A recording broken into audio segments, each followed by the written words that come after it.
महानगरपालिकेच्या निवडणुकीत भाजप हाच आपला क्रमांक 1 चा शत्रू आहे आणि भाजपच्या नेत्यांना त्यांची जागा दाखवण्याची वेळ आली असल्याचं शिवसेनेचे नागपूरचे संपर्क प्रमुख तानाजी सावंत यांनी म्हटलंय।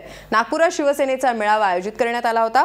यात युती कुठल्याही परिस्थितीत होणार नसल्याची भूमिका तानाजी सावंत यांनी घेतली आहे। यावेळी शिवसेनेचे रामटेकचे खासदार कृपाल तुमाने अनुपस्थित होते। त्यावर सावंत यांनी खासदार अनुपस्थित असल्याने नेत्यांपेक्षा शिवसैनिक महत्त्वाचे असल्याचं सांगून चिमटाही काढला। राहिला विषय या दिग्गजांचा।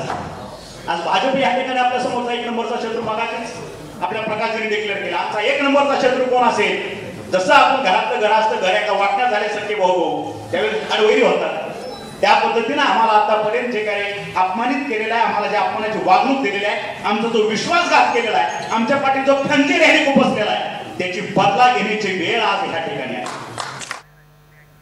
थेट जाऊया आमचे नागपूरचे ब्युरो चीफ गजानन उमाटे यांच्याकडे। गजानन, आपण बघतोय की मुख्यमंत्र्यांच्या शहरातच सेना असं म्हणते की भाजप हा आमचा नंबर 1 चा शत्रू आहे। नेमकं काय आपल्याला या निवडणुकीत चित्र पाहायला मिळणार आहे?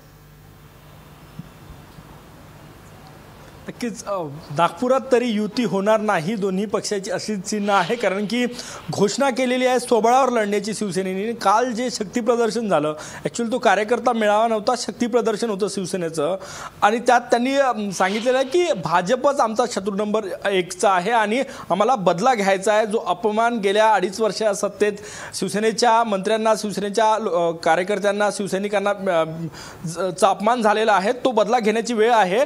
आणि ही ट्रायल म्हणजे 2019ला खरा बदला घेतला जाईल अशाही शब्दात त्यांनी म्हटलं। एकूणच संकेत असा होता की ही निवडणूक जी आहे ती स्वबळावर लढली जाईल आणि थेट मुख्यमंत्र्यांच्या शहरात हा इशारा त्यांनी दिला आणि शत्रू नंबर 1 जे आहे ते डिक्लेअर केलं। परंतु ग्राउंड रिपोर्ट असा आहे किंवा वास्तविकता अशी आहे की नागपुरात शिवसेनेची ताकद फारशी नाही। गेल्या निवडणुकीत शिवसेनेचे 6 नगरसेवक निवडून आले होते आणि 6च नगरसेवक सध्या शिवसेनेचे आहे।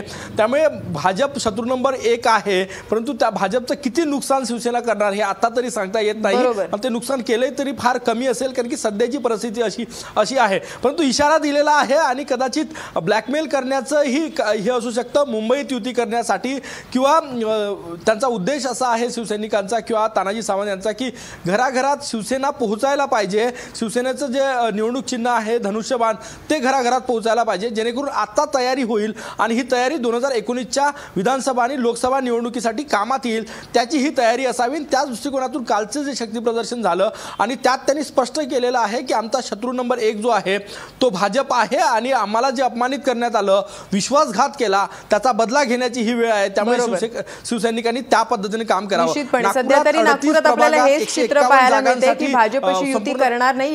यासाठी खरं तर नागपुरातले शिवसेना नेते ठाम असल्याचंच खरं तर पाहायला मिळते। आणखी पुढे चित्र आपल्याला स्पष्ट होत